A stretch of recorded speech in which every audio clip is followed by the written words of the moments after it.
Boa tarde, vamos aos destaques do Jornal da Tribuna desta quinta-feira. Demorou, mas chegou. Depois de 13 anos, o governo do estado inaugura a Conjunto Habitacional Penedo Primavera em São Vicente. Solange Freitas. 500 famílias receberam as chaves hoje. A mudança deve começar na próxima segunda-feira. Tony. Obrigado, Solange. Até já. Mais um problema para a saúde pública. A Justiça anulou o contrato entre a Prefeitura de Santos e o Hospital Alemão Oswaldo Cruz, que administrava o Hospital dos Estivadores. Marcela Perotti. Isso mesmo, Tony. O secretário de Saúde de Santos, Fábio Ferraz, fala com a gente sobre este assunto ao vivo para explicar o que a Prefeitura vai fazer para resolver mais esse problema envolvendo o Hospital dos Estivadores em Santos. Obrigado, Marcela. E na semana que vem tem o Tribuna Kids e a organização está deixando tudo pronto para essa grande festa que completa 24 edições. O Jornal da Tribuna está no ar.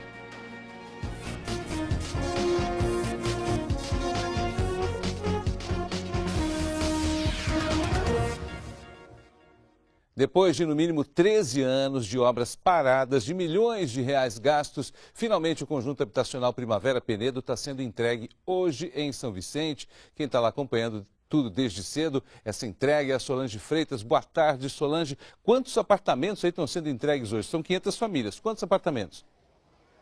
Oi, Tony. Boa tarde para você, boa tarde a todos. 500 novos apartamentos, as famílias receberam as chaves hoje, são moradores do México 70, daquelas áreas invadidas que estão vindo para cá e também moradores de Cubatão, daquelas áreas de risco. As pessoas que saíram daquelas áreas de risco de Cubatão foram para o aluguel e agora estão vindo morar aqui em São Vicente. A cerimônia começou às 10 horas da manhã com a presença do governador Geraldo Alckmin e do vice-governador Márcio França. Terminou agora há pouco e as famílias já estão com as chaves, mas começam a se mudar na próxima segunda-feira. A gente conversa agora com o secretário de Habitação de São Vicente. Muito boa tarde. Então, segunda-feira já tem, todo mundo está de mudança para cá? Todo mundo de mudança. Uma grande honra fazer parte desse momento, um empreendimento que foi parado por mais de 13 anos, com investimento de mais de 60 milhões de reais. Agora, o pessoal lembra muito bem de tudo que aconteceu aqui, quando as obras começaram, a empresa faliu, aí saquearam tudo, teve invasão, famílias invadiram aqui, teve reintegração de posse e agora, finalmente, os conjuntos estão prontos com área de lazer, com tudo para essas famílias. Já está tudo pronto aqui, a infraestrutura ao redor também? Estrutura 100% pronta, o empreendimento 100% pronto. A documentação já foi assinada por eles, os contratos já foram assinados e a gente espera que em breve, a partir da segunda-feira, eles já estejam morando aqui. Agora, São Vicente vai recepcionar também moradores de Cubatão que passam agora a morar aqui na cidade. Sim, isso era um acordo que já existia com o governo do estado, das 194 famílias que viriam para cá, da Serra do Mar.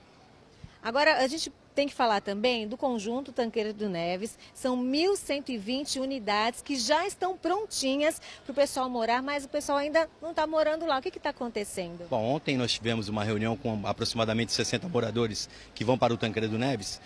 A ansiedade deles é a nossa ansiedade também.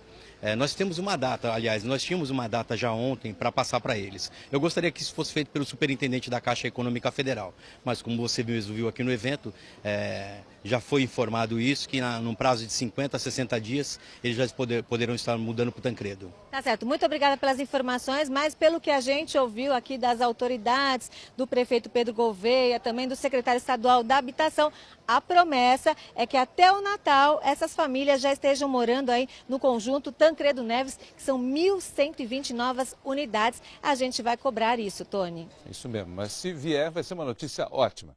A Justiça anulou o contrato feito entre a Prefeitura de Santos e o Instituto Social Hospital Alemão Oswaldo Cruz, que administra o Hospital dos Estivadores. Até então, né? A gente vai falar com a Marcela Perotti, que está em frente a esse hospital. Boa tarde, Marcela. Por que esse contrato entre Prefeitura e hospital foi anulado? Oi, Tony, muito boa tarde para você, boa tarde a todos. Nesse processo, o argumento usado foi que a lei municipal que trata dessas contratações de organizações sociais estabelece que para atuar aqui na cidade, a entidade precisa ter pelo menos 3 anos de efetivas prestações de serviços. E no caso, ainda segundo esse processo, a instituição Oswaldo Cruz não atingiria esse período, teria pouco mais mais de um ano de atuação quando esse decreto foi assinado pelo prefeito Paulo Alexandre Barbosa. A gente vai saber sobre esta situação agora ao vivo com o secretário de Saúde de Santos, Fábio Ferraz. Muito boa tarde, secretário. O que vocês vão fazer agora para reverter essa situação? Porque o hospital fica sem gestão? Boa tarde, Marcela. Olha, nada muda. O hospital continua funcionando normalmente. Isso é o primeiro ponto que é bastante importante esclarecer a população. Ações desse gênero têm uma decisão de primeiro grau. O juiz daqui de Santos fez uma decisão, evidente, respeitamos, mas não concordamos com essa decisão. Necessariamente, quando envolve o poder público, essa mesma decisão vai para a segunda instância, o Tribunal de Justiça, ou seja, um outro colegiado de juízes vai julgar novamente esse tema. Nós entendemos que o Hospital Oswaldo Cruz é uma instituição centenária e que tem sim total complementação ao que diz a nossa lei, ou seja, a lei está contemplada. Enquanto não houver a decisão de segundo grau, de segunda instância, nada muda. E lembrando, nesse mesmo processo, o mesmo Tribunal de Justiça, ou seja, a segunda instância, já se manifestou entendendo pela tese da Prefeitura num primeiro momento. Não temos dúvida nenhuma que o Tribunal de Justiça terá esse mesmo entendimento e que poderemos, portanto, continuar com esse parceiro técnico, com a gestão do Oswaldo Cruz aqui conosco, para continuar o projeto do Hospital dos Estivadores. Ok, secretário, mas o senhor falou que o hospital é centenário, mas nós estamos falando de um instituto que tem um CNPJ que foi criado 14 meses em torno depois, né, do que a gente está falando. Então, teoricamente, esse instituto tem por pouco mais de um ano. Na época, pelo menos, tinha esse prazo quando esse decreto foi assinado pelo prefeito Paulo Alexandre. Instituto com um CNPJ, hospital com outro. Não é isso o problema? Então, a Prefeitura e o Tribunal de Justiça entendem que se trata de uma mesma instituição. Portanto, essa tese jurídica da Prefeitura já teve suporte, ou seja, já foi entendida como correta, num primeiro momento, pelo próprio Tribunal de Justiça, como disse, e não temos dúvida que o mesmo tribunal terá esse desfecho ou esse caso. Portanto, o Hospital dos Estivadores, que hoje é um hospital essencial para a região da Baixada Santista, basta lembrarmos, mais de 1.600 partos já realizados nesse equipamento e atendendo a região num todo, terá sua continuidade. Esperamos aí, é claro, portanto, essa manifestação por parte do Tribunal de Justiça para que tenhamos essa tranquilidade na continuidade do funcionamento do hospital. Obrigada pelas suas informações, Tony. Obrigado. E a Prefeitura de Cubatão definiu a empresa que vai administrar o Hospital Municipal. Somente uma das 4 cadastradas apresentou uma proposta e ela foi analisada, aprovada pela Secretaria de Saúde do município. Agora a Prefeitura vai enviar um projeto à Câmara pedindo autorização para contratar a empresa. A organização vai ficar responsável por administrar o hospital e implantar um anexo naquele prédio inacabado do Teatro Municipal, onde vão funcionar setores como oncologia, medicina hiperbárica e hemodiálise. A Prefeitura diz que o hospital, que está fechado desde fevereiro, voltará a funcionar a partir de 4 de dezembro. Moradores de Itariri que precisam ir até outra cidade para fazer um tratamento médico estão sofrendo. Além da doença, eles enfrentam problemas com o transporte. Não tem ambulâncias e os micro-ônibus estão caindo aos pedaços. Há 2 anos, Douglas descobriu um câncer. Tratou em São Paulo, mas ainda faz acompanhamento médico e precisa usar o transporte da prefeitura para consultas na capital. Ele reclama dos problemas que enfrenta toda vez que viaja. A gente está indo na van, a van está parando na estrada para o Heliópolis. Um dos problemas, a van com problema na turbina aparece, falta de farol, né? Então parando na estrada. Uma outra situação, a gente foi com uma ambulância, uma Doblo que tem aqui na cidade, e ela estava com problema no escapamento, então toda aquela poluição entrava dentro da ambulância. Por ser uma cidade pequena, a gente precisa ir para fora fazer o tratamento. E nem isso a prefeitura consegue conceder para nós um veículo decente para a gente fazer o tratamento. Douglas não é o único. Dona Osmarina e Dona Ângela também já passaram por vários problemas. A gente cai dos bancos, porque os bancos estão soltos, cinto de segurança já não tem mesmo. Não tem cinto de segurança? Não, de jeito nenhum. A polícia rodoviária prendeu o carro. A lanterna quebrada e os pneus careca. Cai quando chove, aí você tem que levar sombrinha para abrir dentro do ônibus. Porque começa a chover em São Paulo, dentro do ônibus já começa a pingar. Essas fotos mostram a situação dos veículos usados pela prefeitura. O assoalho de um deles está com buracos em vários lugares. O banco com estofado rasgado. Os veículos algumas vezes voltam guinchados, como mostra essa foto. Na oficina, 3 ambulâncias da cidade estão paradas com algum problema mecânico. E um micro-ônibus, aquele que Dona Osmarina citou, também foi encontrado, sem condições de conforto para as pessoas. Segundo o Departamento de Saúde do próprio município, 60 pacientes por dia usam o serviço de transporte de saúde para centro de especialidades em outras cidades. A demanda é grande e, de acordo com os moradores, o problema não está só no transporte. Dona Marli veio buscar insulina e as fitas para medir a glicemia. Está voltando com apenas 2 frascos e sem as fitas que ajudam no controle do diabetes. Como é que a gente vai saber se está alta ou se está baixa a diabetes? Sem a fitinha. Sem a fitinha não tem como fazer. Como é que vai ficar isso, né? O prefeito de Tariri reconhece que o transporte de pacientes no município é precário. Ele disse que o problema já tem uma solução. Aprovamos, inclusive, uma lei autorizando o município a financiar os ônibus. Infelizmente, por dificuldade de licitação, problemas burocráticos de aquisição, somente agora que nós estamos chegando, finalizando o processo para poder adquirir os ônibus. E ainda com uma grata surpresa boa que nós observamos essa semana, que um pleito nosso junto ao Desenvolve São Paulo foi atendido e nós vamos poder comprar um ônibus financiado pelo governo do estado a juros zero. A cidade vai ter 2 novos micro-ônibus num prazo máximo acho que de 60 a 90 dias. Com relação à falta de material para o controle de diabetes, ele também prometeu resolver o mais rápido possível. Houve um atraso na licitação da compra de medicamentos e, consequentemente, um atraso também na aquisição desses medicamentos. Eu tenho informação pela diretora de saúde que nos próximos dias, nas próximas semanas, a entrega já vai acontecer e nós vamos estar resolvido com o problema de medicamentos.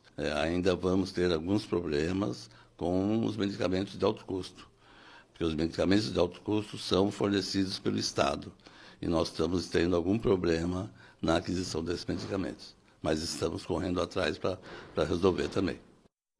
Realmente a saúde não pode esperar, prefeito. Depois de 3 dias de julgamento, a justiça condenou o casal acusado de matar e esquartejar o zelador do prédio em que os dois moravam em São Paulo. A sentença foi lida no Fórum da Barra Funda no fim da tarde. A juíza do caso só permitiu que os jornalistas registrassem o áudio da condenação. Os acusados foram condenados por esse tribunal do júri pela prática de delito de extrema gravidade contra a vítima maior de 60, tendo demonstrado periculosidade exacerbada, indicando que sua liberdade coloca em risco a ordem pública. É o desfecho do caso que começou em maio de 2014, nesse prédio do bairro da Casa Verde, na Zona Norte. O zelador Gesi Lopes de Souza desapareceu enquanto entregava cartas no andar onde moravam Ieda e Eduardo Martins. Na mesma tarde, Eduardo saiu com uma mala. Eduardo foi preso em Praia Grande, no litoral, depois de esquartejar e tentar queimar o corpo. Eduardo diz que o zelador morreu ao bater a cabeça durante uma briga. No julgamento, o advogado de Eduardo tentou convencer o júri de que não houve um homicídio, e sim uma lesão corporal seguida de morte, o que diminuiria a pena. A defesa de Ieda alegou que ela não teve participação nenhuma no crime, mas os jurados não acreditaram nessas versões. Tentar fazer um novo júri, mudar, porque as provas dos autos comprova que ele teve uma lesão, não teve um homicídio. A gente entende que a doutora Ieda não participou do homicídio, a gente entende, acata, mas a gente já recorreu da decisão. O promotor do caso também comentou o resultado. Agora nós conseguimos, com esse resultado, aplacar justamente essa dor dessa família. A seguir vem aí o Tribuna Kids, já foi definida a programação para alegrar a garotada no próximo dia 12 de outubro.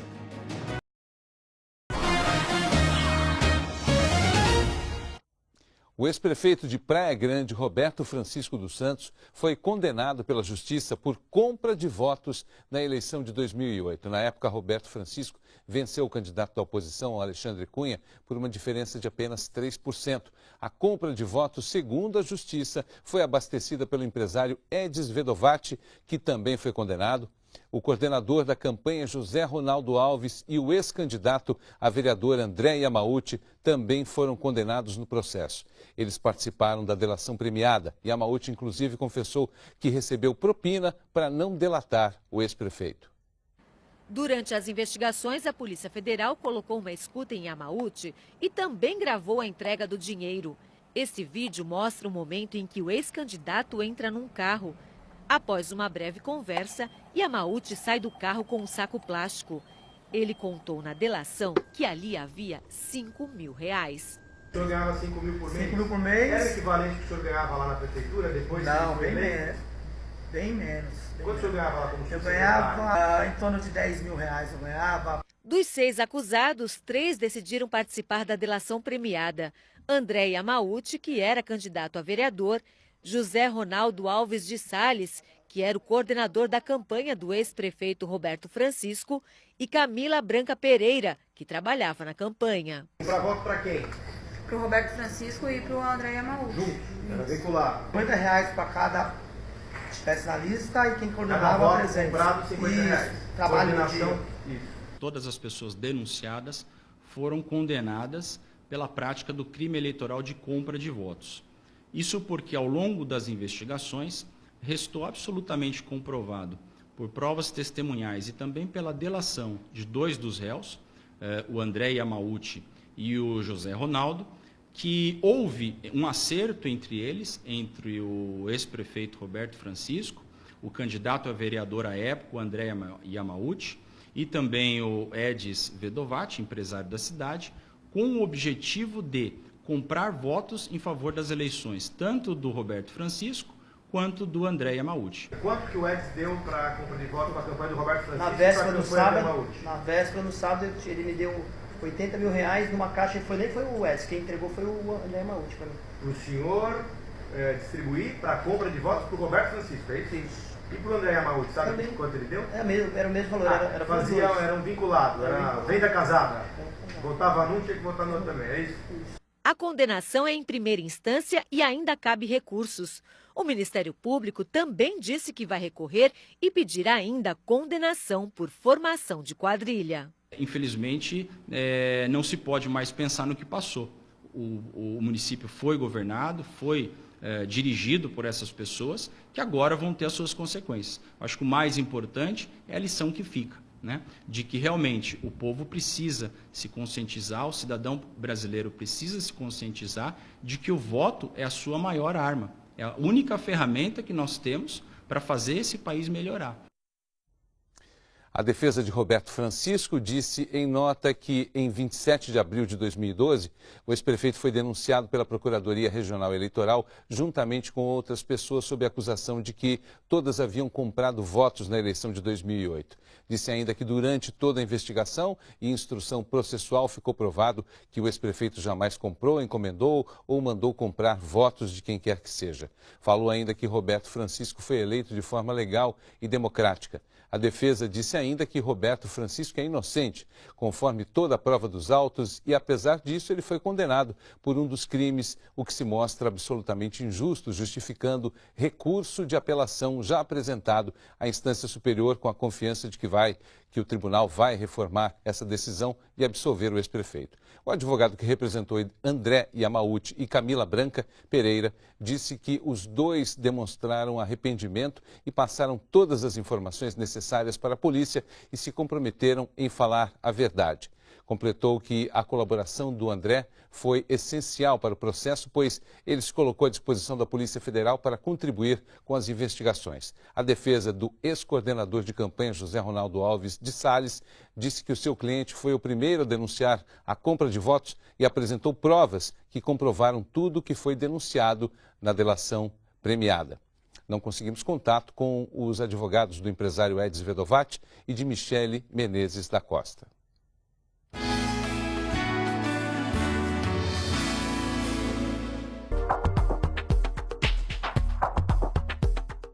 Nesta tarde, o sol brilha entre nuvens na Baixada Santista. Em São Vicente, a máxima chega aos 27 graus. Em Santos, aos 28.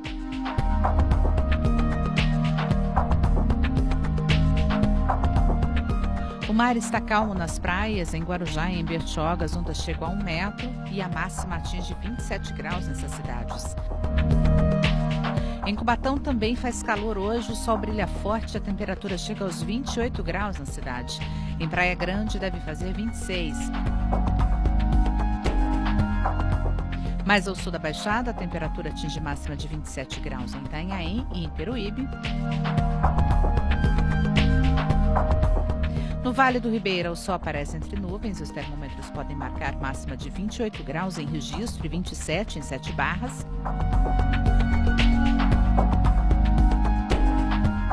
E seguindo para Cananéia, encontramos temperatura de 26 graus e 27 em Eldorado.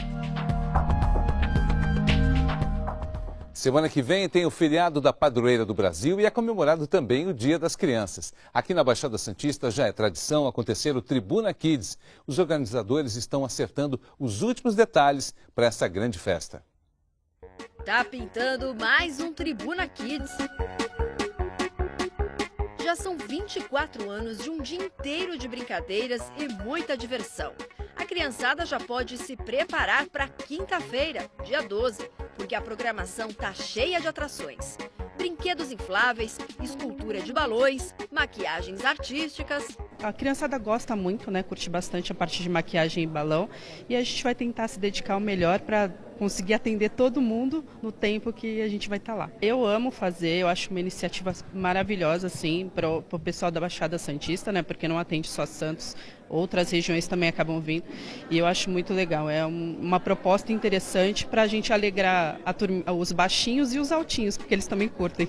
E dá para aprender brincando. A pista da Polícia Rodoviária mais uma vez será montada para juntar diversão e educação. Mais um ano e nós vamos passar os conhecimentos básicos na segurança do trânsito, para que as crianças consigam atravessar a rua em faixa de pedestre, usar a passarela e que peguem no pé dos seus pais também com erros futuros aí, né? Que eles são os futuros motoristas do nosso país aí, né? E a criança adora, né? Adora, adora. Ela participa e sente ali ativa ali no trânsito ali. Se sente um motorista. Já. Um motorista, com certeza.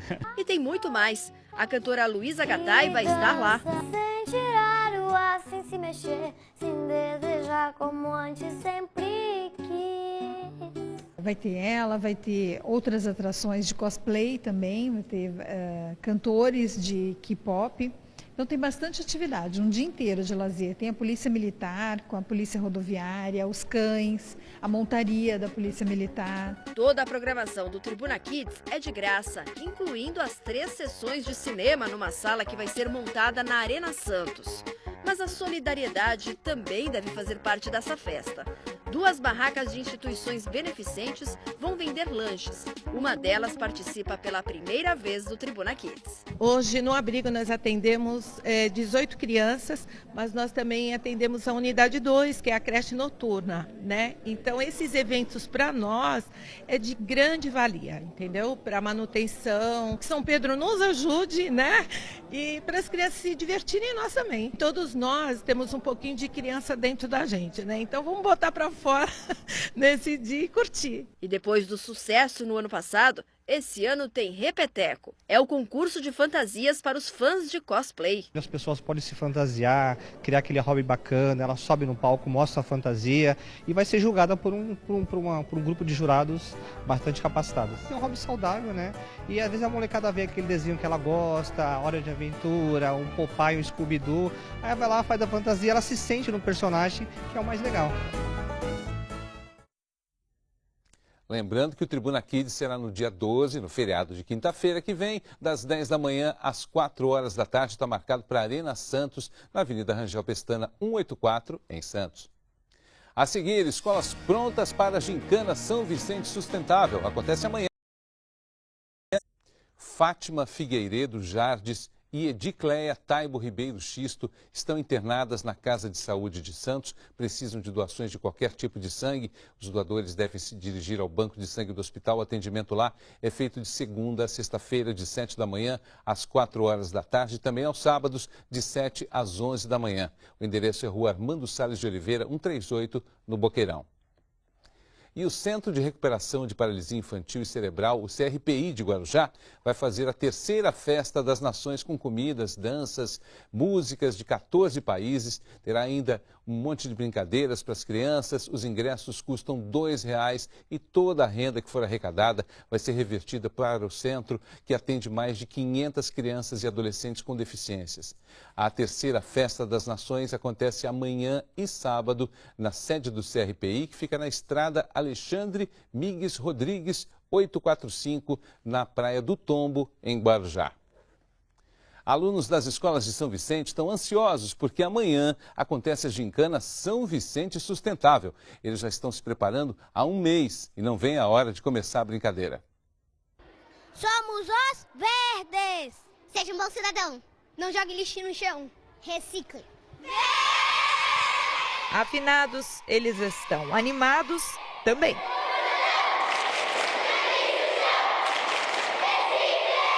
O grito de guerra foi criado pela turma para a gincana de amanhã.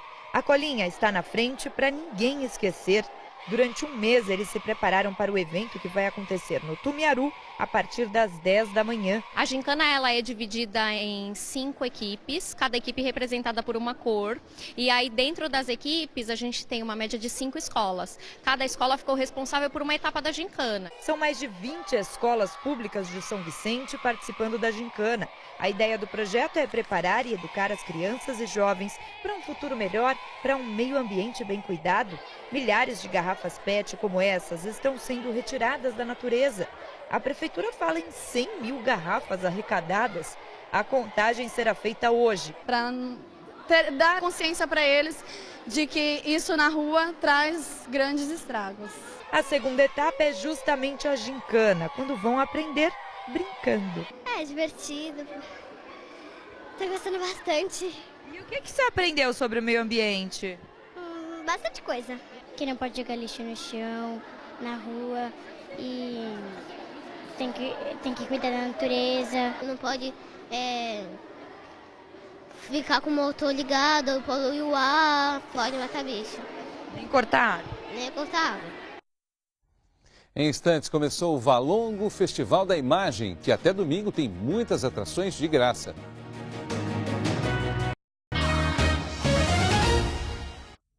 Auditores fiscais promoveram agora de manhã um protesto na porta da Alfândega de Santos contra o governo federal.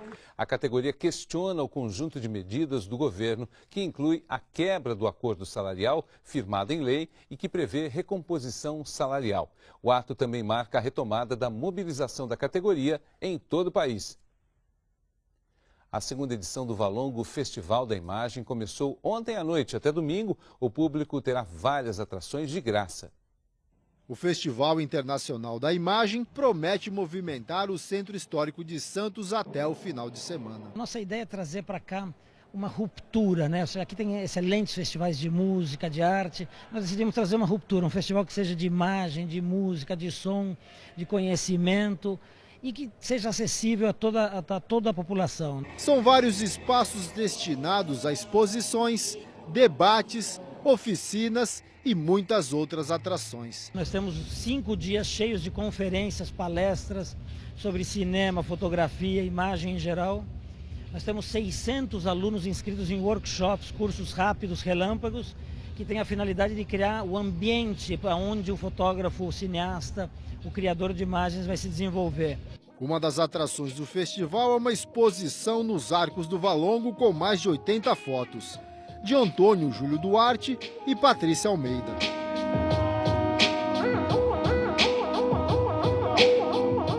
Um dos casarões do Valongo foi o local escolhido para a exposição Visões de um Poema Sujo, do fotógrafo Márcio Vasconcelos, que buscou inspiração na obra do poeta Ferreira Goulart. Um trabalho premiado que levou quase 3 anos para ficar pronto. Goulart fez esse poema quando ele estava num momento terrível de angústia na vida dele, em 1975, Goulart exilado em Buenos Aires, não podendo voltar ao Brasil, o seu passaporte confiscado pelo Itamaraty, e Goulart vendo seus amigos contemporâneos e colegas que estavam na mesma situação dele também no exílio, alguns desaparecendo, outros sendo sequestrados e mortos. Então Goulart disse, o próximo pode ser eu. No momento em que o mundo vive à beira, como a gente está vivendo nesses instantes, nesse mundo contemporâneo, uma reflexão sobre um poeta que viveu no exílio, que escreveu um longo poema de liberdade, se instalar num festival de fotografia e ligar fotografia à literatura é absolutamente excepcional. O primeiro dia do festival atraiu muita gente para o bairro do Valongo. Esse casal veio de São Paulo especialmente para o evento. Acho que tem tudo a ver, tá incrível, as fotos com essas paredes descascadas, estou achando... É imperdível, é uma exposição de primeiro mundo, não dá para não vir. A ideia de colocar esse material, fazer essa exposição nesse lugar, com essa instalação e com a música e com a iluminação, foi perfeita, conseguiu trazer todo o clima sujo.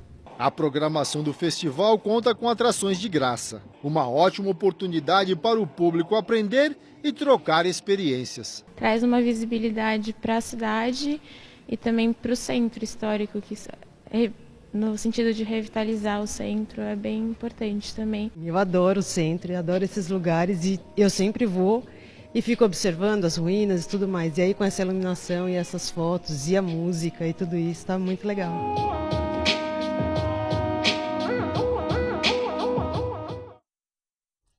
O festival parece ser um evento bem legal e toda a programação do Valongo Festival Imagem você tem no nosso site, o G1. Acabou o Jornal da Tribuna, uma boa tarde para você e até amanhã.